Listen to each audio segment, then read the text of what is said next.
ಪೂಜ್ಯ ಗುರುಗಳಿಗೆ, ವೇದಿಕೆ ಮೇಲೆ ಉಪಸ್ಥಿತರಿರುವಂಥ ಎಲ್ಲ ಮಹನೀಯರಿಗೆ ಹಾಗೂ ಪ್ರೇಕ್ಷಕಾಗೃಹದಲ್ಲಿರುವಂಥ ಎಲ್ಲ ಚೇತನೆಗಳಿಗೆ ಶರಣಾರ್ಥಿ. ಇದು ಎಂಥ ಒಂದು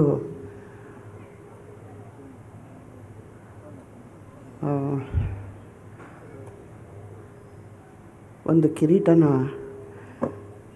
ಇಟ್ಟಿದ್ದೀರಾ ಅಂತಂದರೆ, ಇದನ್ನು ಹೊತ್ಕೊಂಡು ರಂಗಭೂಮಿನಲ್ಲಿ ಓಡಾಡೋದಕ್ಕೆ ಸಾಧ್ಯನಾ ನನಗೆ? ಮತ್ತೆ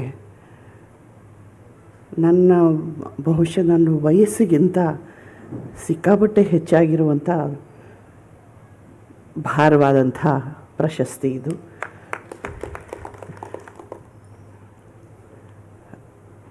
ನಿಜವಾಗ್ಲೂ ಇದಕ್ಕೆ ನಾನು ಅರ್ಹಳ ಅನ್ನೋ ಒಂದು ದೊಡ್ಡ ಪ್ರಶ್ನೆ ನನಗೆ ಹೇಳಿದಾಗ್ಲೂ ನಾನು ಕೇಳಿದ್ದೆ.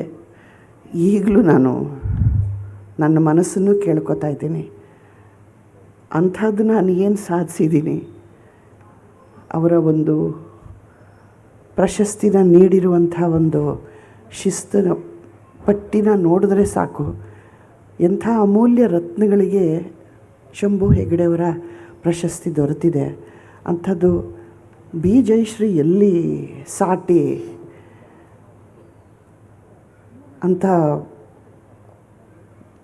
ಈಗಲೂ ಈ ಕ್ಷಣಕ್ಕೂ ನನಗೆ ಅನ್ನಿಸ್ತಾ ಇದೆ. ಅದು ಗೊತ್ತಿಲ್ಲ.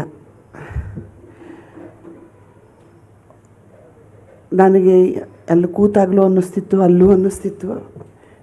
ಶಿವಾನಂದ ಹೆಗಡೆಯವರು ನನಗೆ ಹೇಳಿದಾಗಲೂ ನಾನು ಹೇಳಿದ್ದೆ. ಅಕ್ಕ ಫೆಸ್ಟಿವಲ್ಗೆ ಅಮೇರಿಕಾಗೆ ಹೋಗಿದ್ವಿ. ಆಗ ಶಂಭು ಹೆಗಡೆಯವ್ರನ್ನ ಕಂಡಿದ್ದೆ ನಾನು. ಬಹುಶಃ ಶಿವಾನಂದ ಹೆಗಡೆಯವರಿಗೆ ಶಿವಾನಂದ ಹೆಗಡೆಯವ್ರಿಗೆ ನೆನಪಿರಬಹುದು. ಅಲ್ಲೊಂದು ಸ್ತ್ರೀ ಪಾತ್ರಧಾರಿ ಮಾಡೋರಿಗೆ ಏನೋ ತೊಂದರೆ ಆಗಿತ್ತೋ ಅಥವಾ ಅವರು ಬಂದಿರಲಿಲ್ವೋ ಏನೋ. ಅಪ್ಪಾಜಿಯವರು ನನ್ನನ್ನು ಕರೆದ್ರು, ನಿಮ್ಮಲ್ಲಿ ಒಂದು ಪ್ರಶ್ನೆ ಕೇಳಬೇಕು, ಹೇಳಿ ಅಪ್ಪಾಜಿಯವರೇ. ನಮ್ಮಲ್ಲಿ ಸ್ತ್ರೀ ಪಾತ್ರ ಮಾಡೋರು ಸದ್ಯ ಇಲ್ಲ, ನೀವು ಆ ಪಾತ್ರ ಮಾಡಲಿಕ್ಕಾಗತ್ತಾ ಅಂತ. ಹ್ಞೂ ಅನ್ನಬೇಕು, ಹ್ಞೂ ಅನ್ನಬೇಕು. ಆ ಕ್ಷಣದಲ್ಲಿ ನನಗೆ ಅರ್ಥ ಆಗಲಿಲ್ಲ.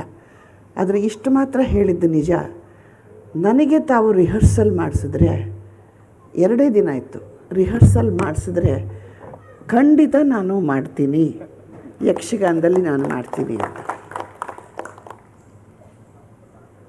ಶಿವಾನಂದ ಹೆಗಡೆಯವರಿಗೆ ಸ್ವಲ್ಪ ಶಾಕ್ ಆಯಿತು ಅನಿಸುತ್ತೆ. ಅಪ್ಪ ಅಂದರು, ಇಲ್ಲ ನೋಡುವ. ಬಹುಶಃ ಅವ್ರಿಗೆ ಇದು ಕಷ್ಟ ಆಗುತ್ತೆ ಇವಳಿಗೆ ಅಂತ ಅನ್ನಿಸ್ತು ಅನಿಸುತ್ತೆ. 2 ದಿವಸ ಆದಮೇಲೆ ಏನು ಮಾತಾಡಲಿಲ್ಲ. ಬೇರೆಯವರು ಆ ಜಾಗನ ತುಂಬಿದ್ರು. ಬಹುಶಃ ಏನಾದರೂ ಶಂಭು ಹೆಗಡೆಯವರು ನನಗೆ ಅಲ್ಲಿ ತಾಲೀಮು ಮಾಡಿಸ್ಬಿಟ್ಟು ನನ್ನನ್ನು ಯಕ್ಷಗಾನಕ್ಕೆ ಕರ್ಕೊಂಡು ಬಂದುಬಿಟ್ಟಿದ್ದಿದ್ರೆ ಬಹುಶಃ ನಾನು ನನ್ನ ಹವ್ಯಾಸಿ ರಂಗದ ಜೊತೆಯಲ್ಲಿ ಯಕ್ಷಗಾನನೂ ಮಾಡ್ತಾಯಿದ್ದೇನೋ. ನನಗೆ ಬಹಳ ಇಷ್ಟ, ಯಾವುದೇ ಆದರೂ ಕಲೆ ನನಗೆ ಬಹಳ ಇಷ್ಟ. ಎಲ್ಲವನ್ನೂ ಮೈಗೂಡಿಸ್ಕೋಬೇಕು, ಎಲ್ಲವನ್ನೂ ತಗೊಂಡು ಅದನ್ನು ಬೇರೆ ನನ್ನದೇ ಆದಂಥ ರೀತಿಯಲ್ಲಿ ಅದನ್ನು ಹೊರಗಡೆ ಕೊಡ್ತಾ ಹೋಗಬೇಕು ಅನ್ನೋದು ನನಗೆ ಬಹಳ ಪ್ರಿಯವಾದಂಥ ಒಂದು ವಿಷಯ.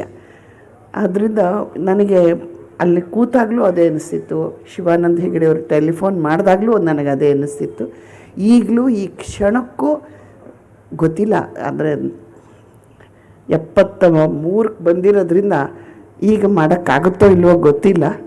ಆದರೂ ಸನ್ನಿವೇಶ ಅವಕಾಶಗಳು ದೊರೆತರೆ ಎಲ್ಲೋ ಒಂದು ಹೆಜ್ಜೆ ಹಾಕ್ಕೊಂಡು ಈ ಕೊನೆಯಿಂದ ಆ ಕೊನೆಗೆ ಬಂದುಬಿಟ್ನೆ, ಹೇಳೋಕ್ಕಾಗಲ್ಲ.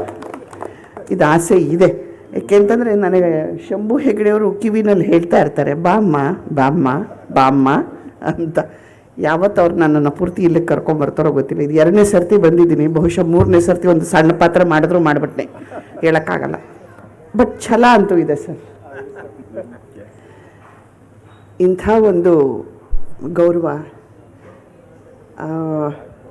ದೇವಲೋಕದಲ್ಲಿ ಇಳ್ದಂಗೆ ಆಯಿತು. ನನಗೆ ಗೊತ್ತಿಲ್ಲ ದೇವಲೋಕ ಹೆಂಗಿರುತ್ತಾನೋ, ಬಟ್ ನನ್ನ ದೃಷ್ಟಿನಲ್ಲಿ ಇದೊಂದು ದೊಡ್ಡ ಲೋಕ. ಇಲ್ಲಿ ನನಗೆ ಅದು ಶಂಭು ಹೆಗಡೆಯವರ ಹೆಸರಿನಲ್ಲಿ ಕೊಟ್ಟಂಥ ಈ ಪ್ರಶಸ್ತಿ ನಿಜವಾಗ್ಲೂ ನನಗೆ ಅಲ್ಲಿ ಮನಸ್ಸು ತುಂಬು ಬಂತು, ಕಣ್ಣು ತುಂಬಿಕೊಳ್ತು. ನನಗೆ ಅವರು ಅಮೇರಿಕನ್ನಲ್ಲಿ ನಾನು ಅವ್ರನ್ನ ನೋಡಿದಂಥ ದೃಶ್ಯ ಎದುರುಗಡೆ ನಿಂತಿತ್ತು. ನಾನು ಅವಾಗ ಅನ್ನಿಸ್ತು ನನಗೆ ಬಹುಶಃ ಅವರೇ ಬಂದು ನನಗೆ ಈ ಪ್ರಶಸ್ತಿ ಕೊಡ್ತಾ ಇದ್ದಾರೇನೋ ಅಂತ ಅಂದ್ಬಿಟ್ಟು. ನನ್ನ ಭಾವನೆಗಳಿಗೆ ಏನಂತೆ, ಏನು ಬೇಕಾದರೂ ಆಗ್ಬೋದಲ್ವ. ನಮ್ಮ ಮನಸ್ಸು ಏನು ಬೇಕಾದರೂ ಯೋಚನೆ ಮಾಡ್ಬೋದು, ಏನು ಬೇಕಾದರೂ ಎಲ್ಲಿಗೆ ಬೇಕಾದರೂ ಹೋಗ್ಬೋದು. ಸೊ ಶರಣು ಸರ್, ಶಂಭು ಸರ್, ಇವತ್ತು ನೀವು ನಿಂತು ನನ್ನನ್ನು ಹರಿಸಿದ್ದೀರಿ. ನಿಮಗೆ ನಾನು ತಲೆಬಾಗಿ ಶಿರಬಾಗಿ ನಮಸ್ಕರಿಸ್ತೇನೆ. ಇಷ್ಟು ಹೇಳಿ ನನ್ನನ್ನು ಆಶೀರ್ವದಿಸಿದ್ದಕ್ಕೆ ಸ್ವಾಮೀಜಿಯವರಿಗೆ ಎಲ್ಲರಿಗೂ ಶರಣಾರ್ಥಿ. ಧನ್ಯವಾದಗಳು.